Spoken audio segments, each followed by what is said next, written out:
203. We have actually 3 3D printers, 2 of which work, 1 of which will be a student project. It somewhat works, but it needs a lot of setting adjustments. Currently, we have the Form 1 Plus. If we can get the money, we'll get a Form Plus 2, a Form Labs 2, the Form 2, which is a much nicer printer. Do you have a memory card in this? Yes. All right, cool. Just go. Hopefully, it should have a couple more minutes on it. Huh? We have the MakerBot Replicator 5th Gen. When it works, it works. When it doesn't, it doesn't. It stops periodically. It just decides not to work after a while. And then we have the wonderful sarcasm PrinterBot. I've got about 1 print job from it, which is attached to it. It took a long time to get that working. And it actually took a manual feed of the filament to get it to work. I haven't used it in a while. It's hard to hook up to these computers, they have to be re-imaged and everything. But if you have a laptop, this guy can plug right into your laptop and you have a much better luck getting it working. It does require a restart of the computers. Out of the 3 that we have here, this one is probably my favorite. It is not my favorite 3D printer, but it is close. It's an STL printer, stereolithography. It has an ultraviolet laser inside, and it uses a liquid resin, which is cured by UV light. So leaving this guy open is not a good idea. Orange case to prevent the liquid from hardening, and it ships in 1 liter bottles. I was thinking of doing this audio, but I figured this would look nice. That's why I actually do have something here. It's a nice liquid. This is the clear. Oops.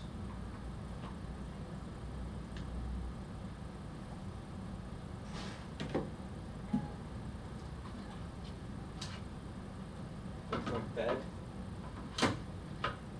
It's not as big a print volume as some of the others.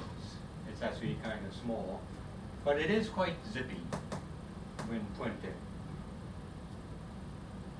This was probably one of the first 3D printers they created back in the 80s. Probably wasn't, it was actually the company that made it is still around.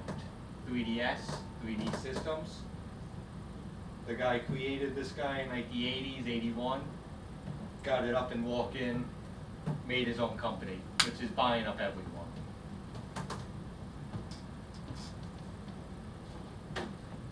The MakerBot is the FDM, Fused Deposition Modeling. These are not very good printers, in general, the FDMs. The big advantage to them is they're homebrewed a lot of times. They're essentially a hot glue gun on an XY axis with a table on a Z. They take plastic, heat it up, and shoot it through a nozzle.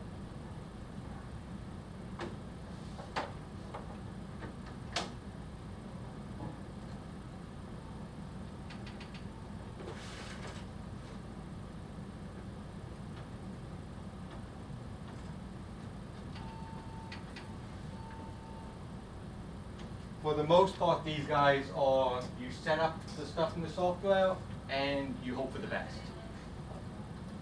Those that were here earlier, you saw that that's exactly what I had done last night. I set it and I forgot about it, at least twice.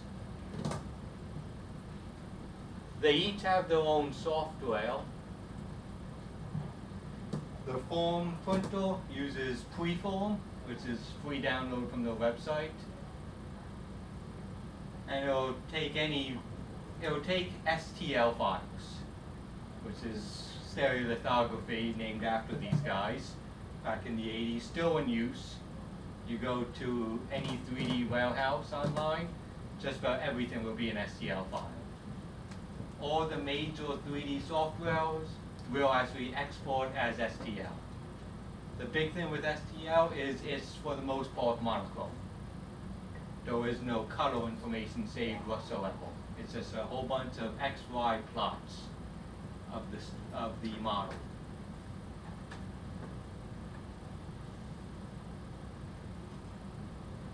This software is quite easy. I actually have something already saved.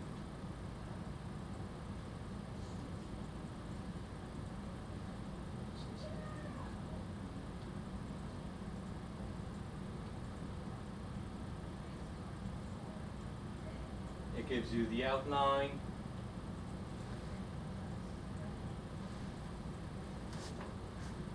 You can move this stuff around.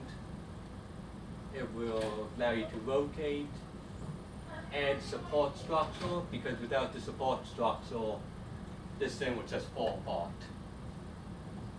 This guy actually walks upside down, so this is actually upside down on the screen. The plate goes all the way down, and it starts to pull out of the liquid. So only the laser hits the bottommost layer only, so only cures the bottom layer. So it's just keep pulling it up. So without support material, there would be nothing attached to the base, nothing would get printed.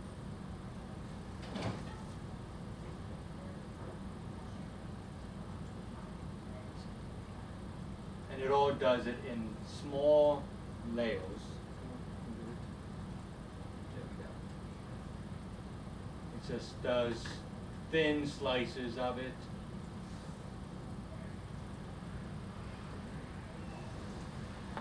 And the program crashed, which is not uncommon for any computer program on Windows. But it just does individual slices of it.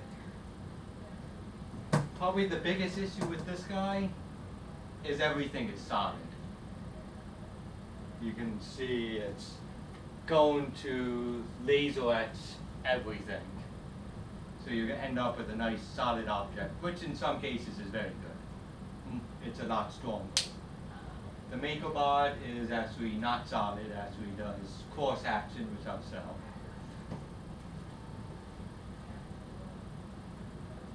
And the main limiting factor to almost every 3D printer is height. If you want something done fast, you want to make it as thin as possible.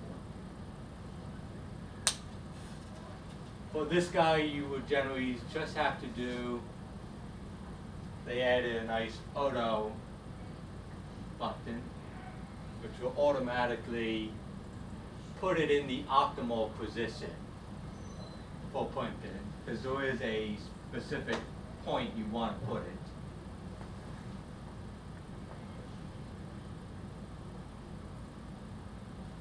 And it will tell me what I'm doing, what the job is, how much liquid it's going to use, how many layers, estimated print time, and each print, and the print time is also dependent on what material you're using. Gray, we've got gray, black, clear, and white.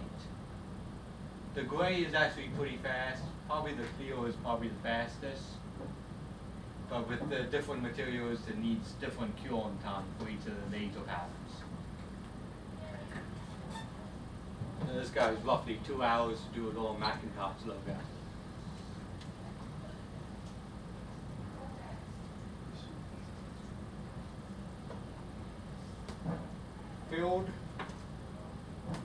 Build plate in, start button.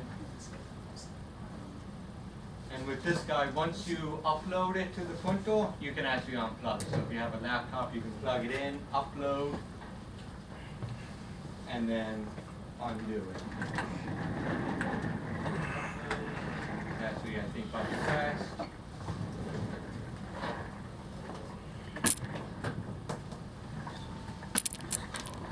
Was that one? Why you hit the camera? Cause The MakerBot software. This guy doesn't automatically do anything for you, but it does contain a library of things you can download. These are all done by Stratasys. They will work on the Formlabs, but you may have to do a little bit extra modeling of them. But they do allow you to download and upload all your own objects. Maybe a Raspberry Pi project for anyone? Make your own Game Boy?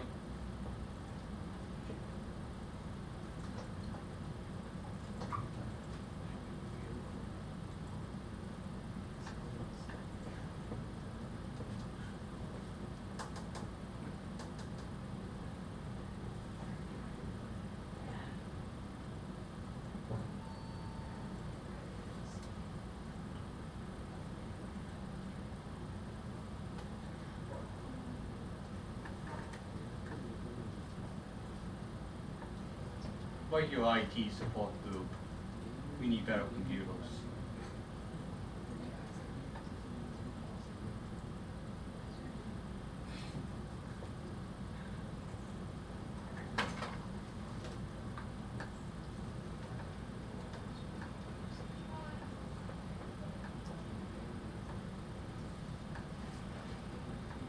Oh, there we go. The plate is dipping.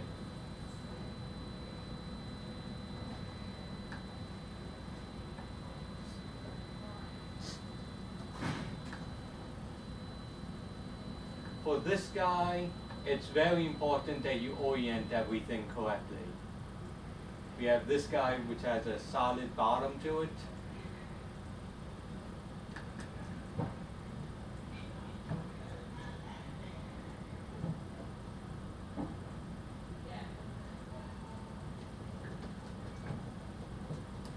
This guy, solid on the one side, hollow on the other. You'd want to put the solid part on the bottom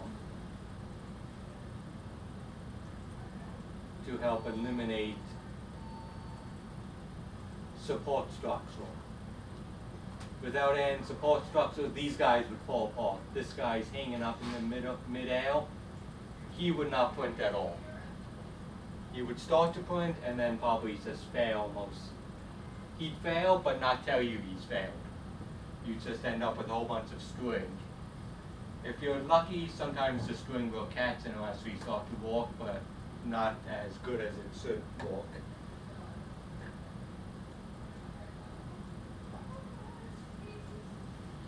This guy actually doesn't print. This guy may actually be, nope, he's solid. He's the good one.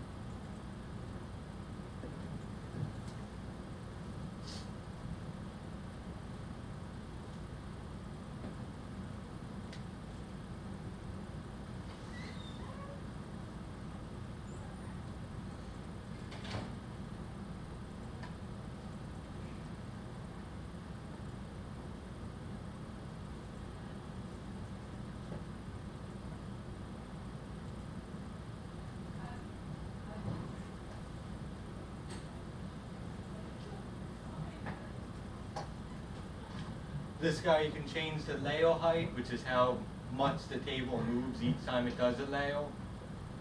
You can do it on this guy, the Formlabs, but only up to 0.1 millimeters, which is quite tiny. This guy can go up as high as you want, but then you end up with bigger layers, bigger striations in between everything. Go up too high, it won't work. So there is an upper limit. Infill is how much space is left inside, how much empty space you have. The lower the number, the more space you have, the weaker the material is going to be. P4, 10%.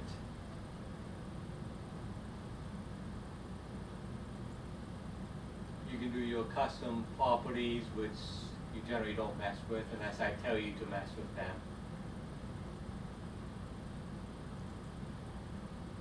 you have to select whether you want a raft or support. Raft is the bottommost layer of the thing. It's what it helps you make a nice smooth surface of it. This would be the raft from one of the previous projects. It fills up the entire bed of whatever you're printing. If you have a 2-inch object, it'll make about 2.5-inch raft. It helps you to get it off the base, and it actually gives you a better layer on the bottom of your print. If you don't care about the bottom of your print job, you just can ignore the raft, but I always go with the raft because it actually sticks better. You actually almost assured you'll get a good print job. Some people don't like them because they waste time, but I say go for them. Have you ever done without a raft? I've done it without raft, and it's generally not very Always good. do a raft, it curls otherwise. Sometimes it Down doesn't. from curling. Sometimes it doesn't stick to that, but the raft I always find sticks. And then the object will stick on this. Because the raft is actually a much thicker layer, so it'll actually stick better to there. And it actually does peel off real easy. The support material the support material does not come off easily. If you can get away without supports, go with it. But you should probably almost always use supports if you know you need them. The good thing is when you do have the supports on, you can actually do a preview, and it'll actually do the slicing of the project. I'm working on the support settings. It seems like in the last couple of updates for the software, they've actually ruined supports. They've made them much harder to get off. Much harder to get off. Last thing I pointed, I gave up on getting the supports out. It was just too much. I was actually using everything from a Dremel to a razor blade to a screwdriver. I gave up.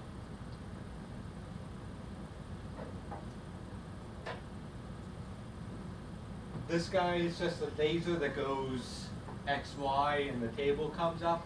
That guy actually has to use toolpath.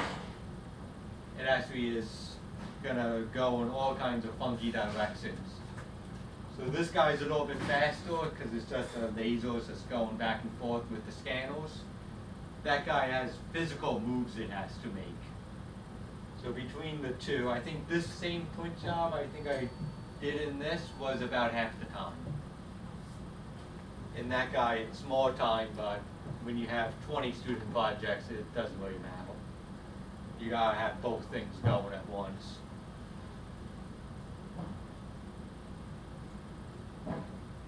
This guy, you remember, was just up here, all support material down there. You can see all the slicing it has to do. That would be the raft. And then the support material starts. So it has to do a lot of material there. And the support material is generally pretty solid. When we look at the form, the support material is like a tree. So it actually doesn't have to add as much support material to print something. It's less solid. You're still wasting material, but not nearly as much as with this guy. And since these two guys are hollow inside, they're doing a diamond pattern inside. So you get a hollow material. So while the supports take up more space, it saves material by not filling them in all the way. So if you're using the MakerBot for a part on something you're going to be using, some type of moving part, or something that needs to hold something together, you'll want to make the infill bigger. And possibly even orient the thing differently, so that the support is on the side that's going to be the weakest part. Mostly it comes down to trial and error. This guy does do this computer is not hooked up to the MakerBot. This guy is hooked up to the MakerBot. And both printers are monochrome. They only do one color at a time. You can force that guy to do, the MakerBot to do 2 colors, but you have to be here. And you have to watch it like a hawk. Because you'll have to actually pause the print and change the filament. So we'll do, you can only do 1 color, we have a multitude of colors for that guy. It does do a gamut of colors. We don't have all the colors that are available on the website, but we did buy about $7,000 worth of material. So, pick a color, any color. We generally have the primary colors and some of the translucents and sparkling. We don't have the funky Pascal ones, the Sky Robin blue or whatever it was, but we do have blue, red, black. We have some reds, more than a few reds, school color and all. Quite a few white for architecture models, they like white. The MakerBot, while having a lot of support material,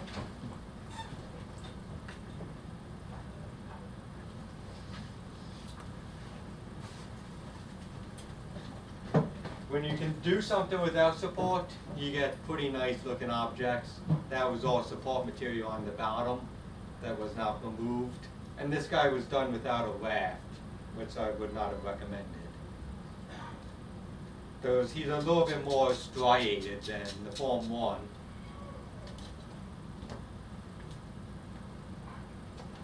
The Form 1 is generally a lot smoother with this stuff. You do get a little bit of point locations where the support material is that needs to be sanded. But he is a lot smoother than the MakerBot.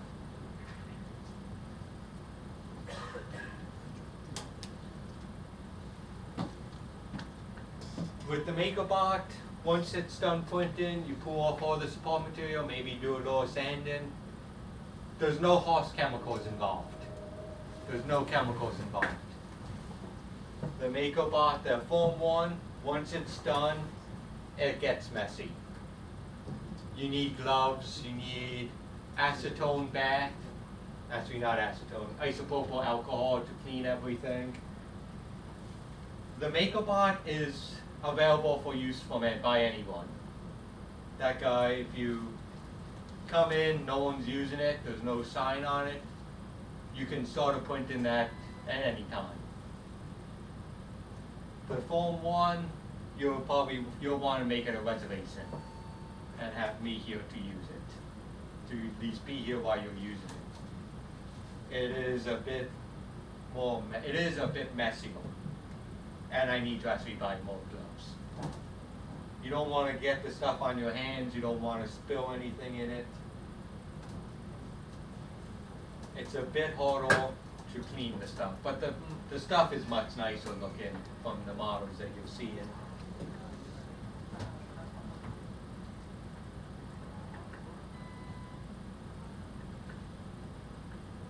You can download the MakerBot software for any computer.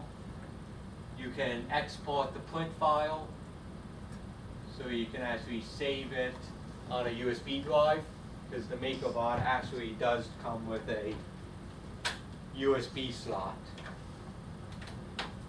So you don't need to be connected to the computer to actually use it. Just need the computer to make the MakerBot file, which contains all the toolpath information, so it knows where to move and what to do. It does have a tendency to stop printing. The extruder head from the original 5th gen is not very good. It breaks easily, it jams, it has to be taken apart quite often, and then you have to buy a new one for $100. The new style of smart extruder should be a lot better, but they're out of stock. they'll back order it for a while. At least I'm assuming they're still back ordered. They haven't gone back to me in a couple of months, which is not uncommon. First time the thing broke, it took about 3 weeks to get any information from them. And then when they finally did contact me, it was to yell at me saying they already shipped something, which was sitting down and receiving and did not contact me. But the fact of the matter is they never sent me a packing slip. They never sent me any type of information that it was shipped. So that was not very good of them. They used to be a good company until they got bought out by Stratasys, the competition. You've got 3D Systems and Stratasys as the main companies, buying up everyone. I think I'm done rambling on. Any questions? Did I ramble enough? Did I give you any useful information? Yeah, it's a pretty good overview. We have actually another MakerBot down in Cranford, but yeah, in N11.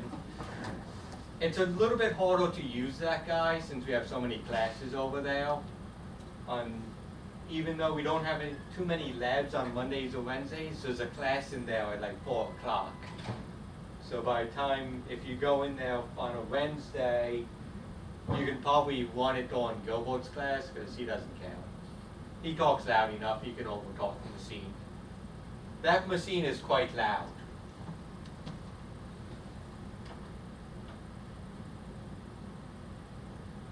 That machine has been running this entire time and you can probably not even hear him. He just whines a little bit. A few times I've had to actually walk over to that machine, make sure he was still walking.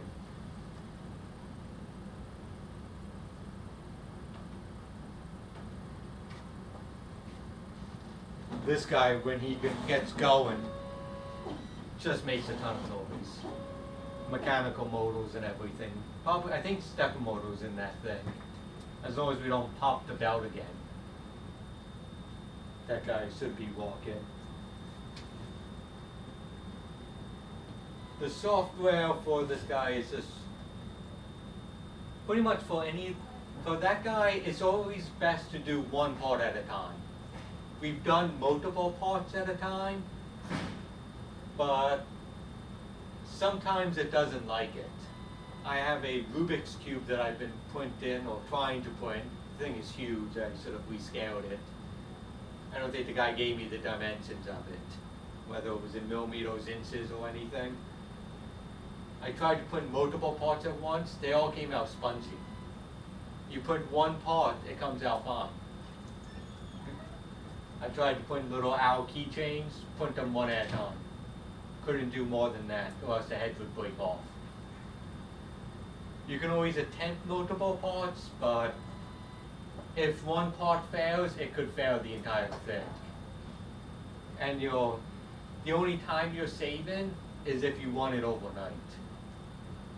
Because one part will take a half hour, 2 parts may take an hour, 3 parts take an hour and a half. In this guy, you may not actually see that big of an increase. 1 part, 30 minutes, 2 parts, maybe 45 minutes, 3 parts, maybe an hour 15. This guy's actually a little bit better as long as you can keep everything on the same layer.